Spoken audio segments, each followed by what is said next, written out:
சிவாய நமஹா. முப்போதும் திருமேனி தீண்டும் ஆதிசைவர்கள் குலத்தில் சுந்தரமூர்த்தி சுவாமிகளினுடைய வழிவழி தோன்றல் திருவான்மியூர் அடியார்க்கு அடியன் சந்தோஷ் திருமேனி சிவாச்சாரியார். நெக்ஸ்ட் ஜென் நேர்கள் அனைவருக்கும் அன்பான வணக்கம். இப்போ நம்ம என்ன பார்க்க போகிறோம் அப்படின்னா 2026 ஜூன் மாதம் இந்த மாதத்திலே வரக்கூடிய உங்களுடைய ராசிக்கு உண்டான பலன்கள் எப்படி இருக்குங்கிறத பார்ப்போங்க. அதுக்கு முன்னாடி முதல்ல இந்த மாதத்தினுடைய கிரக நிலைகள் எப்படி இருக்குங்கிறத முதல்ல நல்லா கவனிங்க. இந்த மாதம் பார்த்திங்க அப்படின்னா சுக்கிர பகவான் மேஷத்தில் இருக்கிறார், சூரிய பகவானும் புத பகவானும் ரிஷபத்தில் இருக்கின்றாங்க. இந்த மாதம் முழுவதுமே குரு பகவான் பார்த்திங்கன்னா மிதுன ராசியில் இருக்கிறார், செவ்வாய் கடக ராசியில் இருக்கிறார். இந்த மாதம் முழுவதுமே கேது பகவானை பார்த்தீங்க அப்படின்னா சிம்ம ராசியில் இருக்கின்றார். அதே போல் இந்த மாதம் முழுவதுமே சனி பகவானும் ராகு பகவானும் கும்ப ராசியில் இருக்கின்றாங்க. இது நம்ம சொல்கிறது வாக்கிய முறைப்படியான இந்த கணனம். இந்த மாதத்தில் முக்கியமாக இருக்கக்கூடிய கிரகங்களினுடைய பெயர்ச்சி நடக்குது. அதாவது 2 நாளைக்கு ஒரு தடவை சந்திரனுடைய பெயர்ச்சி நடக்கும். அது ஒரு பக்கம். அது அல்லாமல் கவனிச்சிங்க அப்படின்னா ஜூன் மாதம் 2ஆம் தேதி 2026 மிதுன ராசிக்கு புத பகவான் பெயர்ச்சி அடைகிறார். அதே போல் இம்மாதம் 8ஆம் தேதி கவனிச்சிங்கன்னா சிம்ம ராசிக்கு செவ்வாய் பகவான் பெயர்ச்சி ஆகிறாரு. இம்மாதம் 15ஆம் தேதி பார்த்தீங்க அப்படின்னா மிதுன ராசிக்கு சூரிய பகவான் பயிற்சி ஆகிறாரு. அந்த சூரியனுடைய பயிற்சியை தான் நம்ம என்ன சொல்கிறோம் அப்படின்னா அடுத்த மாதம், அதாவது ஆனி மாதம் அப்படின்னு நம்ம சொல்லுவோம். அதே மாதிரி கவனிச்சிங்கன்னா இந்த மாதம் 22ஆம் தேதி சுக்கிர, அதாவது புத பகவான் பார்த்தீங்க அப்படின்னா கடகத்துக்கு பயிற்சி ஆகிறாரு. அதே போல் இம்மாதம் 29ஆம் தேதி பார்த்தீங்க அப்படின்னா ரிஷப ராசிக்கு சுக்கிர பகவான் பயிற்சி ஆகிறார். அப்படின்னு இந்த மாதத்தில் முக்கியமான 5 கிரகங்களினுடைய பயிற்சி இருக்குது. சந்திரன் டெய்லி பயிற்சி ஆவார், சூரிய பகவான் பயிற்சி ஆகிறாரு, புத பகவான், செவ்வாய் பகவான், சுக்கிர பகவான் அப்படின்னு முக்கியமாக இருக்கக்கூடிய 5 கிரகங்களினுடைய பயிற்சி இருக்குது. இன்னொரு சிறப்பு என்னென்னா இந்த மாதத்தினுடைய, அதாவது ஜூன் மாதம் முதல் மாதம் ஞாயிற்றுக்கிழமையில் ஆரம்பிக்குது. முதல் நாளே முருகப்பெருமானுக்கு மிகவும் உகந்தமான ஷஷ்டி வருகிறது. அதுவும் வளர்பிறை ஷஷ்டி ரொம்ப விசேஷம். சுக்லபக்ஷ ஷஷ்டி முருகனுக்கு ரொம்ப உகந்தமானது. அந்த ஷஷ்டியிலே தான் ஆரம்பிக்குது. அதே போல் ஜூன் மாதம் 4ஆம் தேதி புதன்கிழமை கவனிச்சிங்க அப்படின்னா வாஸ்து நாள் வருதுங்க. அதனால் புதிய மனைகளை துவங்கிறது, புதிய கட்டடம் கட்டுறதுக்கு அடிக்கல் நாட்டுறது, அதேமாதிரி கோவில் கட்டுறதுக்கு திருப்பணியை ஆரம்பிக்கிறது, அதுமாதிரி கிணறு வெட்டுறதுக்கு தோன்றது அல்லது போர்வெல் போடுறது, இதையெல்லாம் நம்ம செஞ்சோன்னா அந்த நாளில் அது நல்ல சுபிக்ஷமாக இருக்கும், நல்ல பலனை தரும். வீடு கட்ட ஆரம்பிச்சிங்கன்னா சீக்கிரமாக வீடு கட்டி கிரகப்பிரவேசம் பண்ணுவீங்க. கோவில் கட்ட ஆரம்பிச்சிங்க அப்படின்னா சீக்கிரமாக கோவில் கட்டி அங்கே கும்பாபிஷேகம் நடைபெறும். அல்லது ஒரு கிணறு வெட்டுறதுக்கோ அல்லது போர்வெல் வெட்டுறதுக்கோ ஆரம்பித்தோம் அப்படின்னா நல்லபடியான நல்ல இடத்துல அந்த போரில் போட்டு நல்லபடியாக தண்ணி நமக்கு கிடைச்சி அதன் மூலமாக நல்ல ஆரோக்கியம் நமக்கு கிடைக்கும். அதே மாதிரி கவனிச்சிங்க அப்படின்னா இந்த மாதத்தில் 6ஆம் தேதி பெருமாளுக்கு மிகவும் உகந்தமான ஏகாதசி வருதுங்க. அதே மாதிரி தான் இம்மாதத்தினுடைய ஜூன் மாதம் 8ஆம் தேதி சிவபெருமானுக்கு உகந்தமான பிரதோஷம் வருகிறது.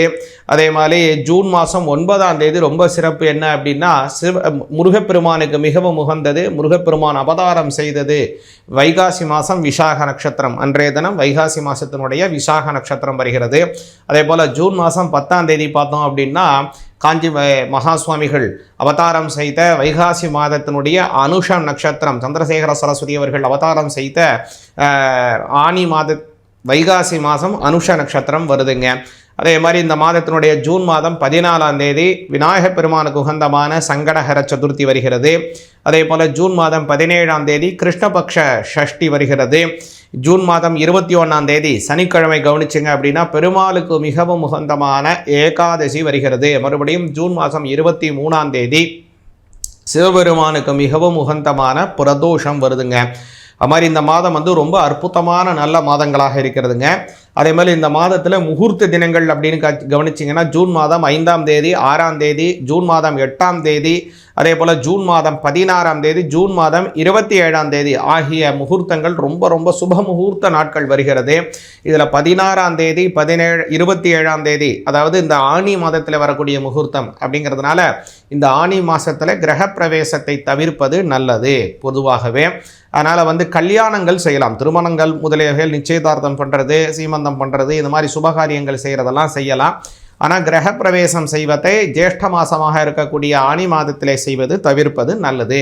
ஆனால் கும்பாபிஷேகம் செய்வதற்கெல்லாம் ரொம்ப உகந்தது இந்த ஆனி மாதம், சரிங்களா? அதனால் கும்பாபிஷேகம் செய்கிறது, கல்யாணம் பண்ணுறது, அதே மாதிரி வந்து கவனிச்சிங்க அப்படின்னா சீமந்தம் பண்ணுறது, வீட்டில் வந்து ஒரு ஆயுஷ ஹோமம் பண்ணுறது, இது மாதிரி யாகங்கள் பண்ணுவதற்கெல்லாம் ரொம்ப சிறப்பானது இந்த ஆனி மாதம். ஆனால் வந்து கிரகப்பிரவேசம் செய்வதை மட்டும் தவிர்ப்பது மிக மிக நல்லது இந்த ஆனி மாதத்தில். அதனால் இந்த மாதம் வந்து ஒரு அற்புதமான மாதமாக இருக்கக்கூடிய இந்த மாதம் உங்களுடைய ராசிக்கு எப்படியான பலன்கள் கிடைக்குது, இந்த கிரகங்களினுடைய சஞ்சாரம் என்ன பலன்களை தருது அப்படிங்கிறத கவனிப்போம். மிதுன ராசியாகிய உங்களுக்கு இந்த ஜூன் மாதம் 2025 எப்படி இருக்குங்கிறத விரிவாக பார்ப்போம், கவனிங்க. மிதுன ராசிக்கு இந்த மாதம் அப்படிங்கிறது உங்களுடைய 12ஆம் இடத்திலே சூரிய பகவான் இருக்கிறாரு. அதனால் வெளியூர் வெளிநாடுகள் நல்ல ஒரு பிரயாணங்கள், பிரயாணத்தின் மூலமாக நல்ல வெகுமதி உங்களுக்கு ஏற்படுறது. அதே போல் ரொம்ப நாளாக நீங்கள் ஒரு முக்கியத்தை திட்டமிட்டு கொண்டு இருக்கக்கூடிய ஒரு வெளிநாட்டு பிரயாணமோ அல்லது ஒரு இன்ப சுற்றுலாக்களோ அல்லது ஏதோ ஒரு அபரிமிதமான ஒரு விஷயமோ அந்த இடத்துக்கு போய் வரக்கூடிய ஒரு நல்ல பலன் உங்களுக்கு கிடைக்கிறது. அது தீர்த்த யாத்திரையாக இருக்கலாம் அல்லது ஒரு புண்ணிய ஸ்தலத்திற்கு சென்று வரக்கூடிய யாத்திரையாக உங்களுக்கு இருக்கலாம். அது மாதிரியான பல நல்ல விஷயங்கள் உங்களுக்கு நடக்க போகிறதுங்க மிதுன ராசிக்காரங்களுக்கு.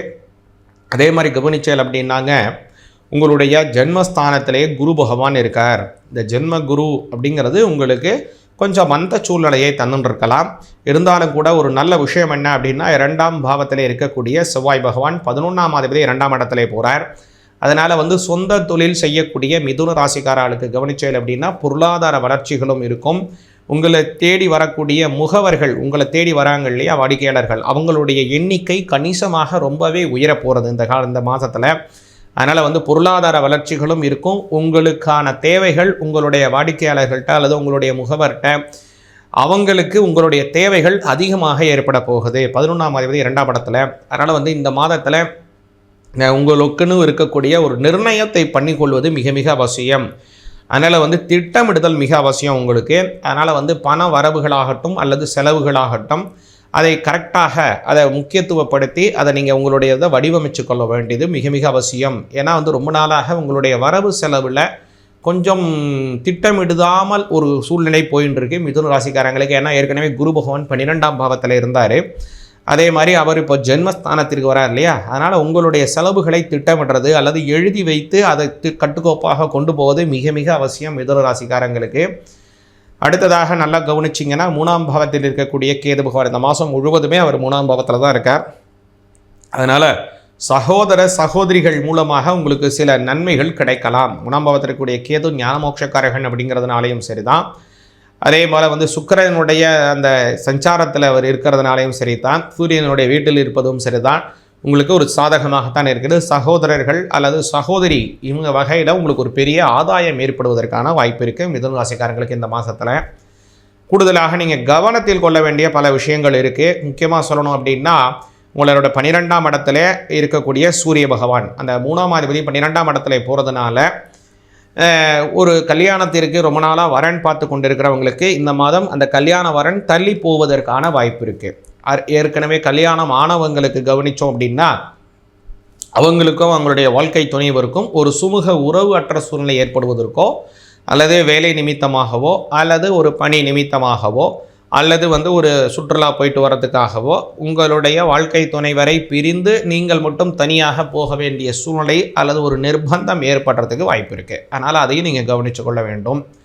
இதனால் நீங்கள் மட்டும் தனியாக போயிட்டு வர்றதுக்குனால உங்களுக்கும் உங்கள் வாழ்க்கை துணைவருக்கும் சின்ன மனஸ்தாபங்கள் ஏற்படலாம். அதுவும் கொஞ்சம் முக்கியம். அதனால் அந்த மாதிரி விஷயத்தில் ரொம்ப அட்ஜஸ்ட் பண்ணி போகிறது, பொறுத்து கொண்டு போவது மிக மிக அவசியம் மிதுன ராசிக்காரங்களுக்கு. அடுத்ததாக கவனிச்சிங்க அப்படின்னா, புத பகவான் உங்களுடைய ஜென்மஸ்தானத்திற்கே வந்து விடுகிறார். இந்த மாதம் 2ஆம் தேதியே வந்துடுறாரு. அது உங்களுக்கு ரொம்ப சாதகமாக இருக்கிறது. அதன் பிறகு கவனித்தோம்னா அந்த புத பகவான் 22ஆம் தேதி உங்களுடைய கடக ராசி அப்படின்னு சொல்லக்கூடிய உங்களுடைய 2ஆம் பாவத்திற்கு உங்களுடைய ராசிநாதன் செல்கிறாரு. அந்த சமயம் அப்படிங்கிறது உங்களுடைய பொருளாதார வளர்ச்சியை நன்காக உயர்த்துவார் மிதுன ராசிக்கு மிதுன ராசிக்கு புத பகவான். அதனால் ரொம்ப சிறப்பான ஒரு நல்ல பலன் ஏற்பட போகிறது. அதே மாதிரி உங்களுடைய 11ஆம் இடத்தில் இருக்கக்கூடிய சுக்கிர பகவான் ரொம்ப அற்புதமான காலத்தில் இருக்கிறார்.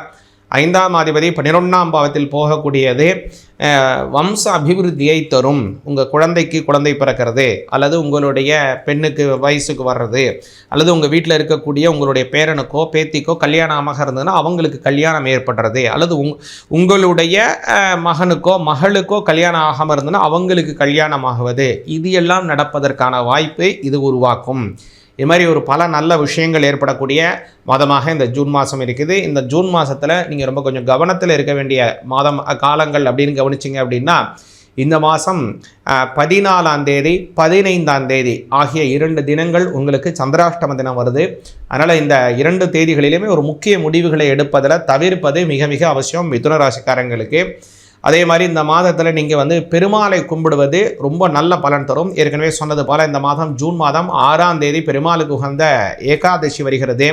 ஜூன் மாதம் 21ஆம் தேதி சனிக்கிழமை 2026 பெருமாளுக்கு உகந்தமான ஏகாதசி வருகிறது. ஆகிய 2 தினங்களில் பெருமாளை கும்பிட்டு வழிபாடு செய்யுங்கோ. ரொம்ப நல்ல பலன் உங்களுக்கு பரிபூர்ணமாக கிடைக்கும். நல்ல அபிவிருத்திகளும் ஏற்படும் மிதுன ராசிக்காரர்களாகிய உங்களுக்கு. சிவாய நமஹ.